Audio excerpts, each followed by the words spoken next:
ညလာတဲ့အခါတည်တော့မှာတွေ့ဒါနဲ့ history ကြီးကဘာလို့လဲဆိုတော့ဗိမာန်တော်ကိုသွားတယ်ဒီကိစ္စဆိုဗိမာန်တော်ဆိုတာဘာလဲဆိုတော့ယုံကြည်သူတွေဝိတ္တဟာယဖွင့်တဲ့နေရာပဲရင်ရှင်းခေတ်ကာလမှာတမဟောင်းကာလမှာဗိမာန်တော်မှာသူတို့သွားပြီးမှဖျားတဲ့ဝိတ္တဟာယဖွင့်တာဖြစ်တယ်ဒါပေမဲ့ဒီခေတ်ဒီကာလနဲ့ဒီကာလမှာတော့ယုံကြည်သူများစုဝေးရနေရာကကျွန်တော်တို့ဗိမာန်တော်ပဲဖြစ်တယ်ဘာလို့လဲ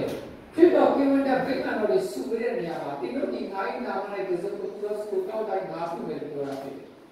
ဒီလိုဒီဘောရှင်တဲ့အိုးထုတ်တဲ့စကောင်းတဲ့မှာငါရှိတယ်ပြောတာဖြစ်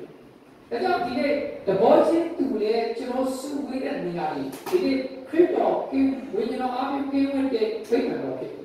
ဒါခရစ်တော်ကိုယာရောပြာသားပြီးစုဝေးတဲ့နေရာတွေကျွန်တော်တို့ပဲဗိမာန်တော်ပဲဒါကြောင့်တူတဲ့တူခံစားချက်တွေကျွန်တော်တို့အစင်မပြေမှုတွေအမှုရာအားလုံးတွေစတော့ပြကြတယ်ဟုတ်လားကျွန်မ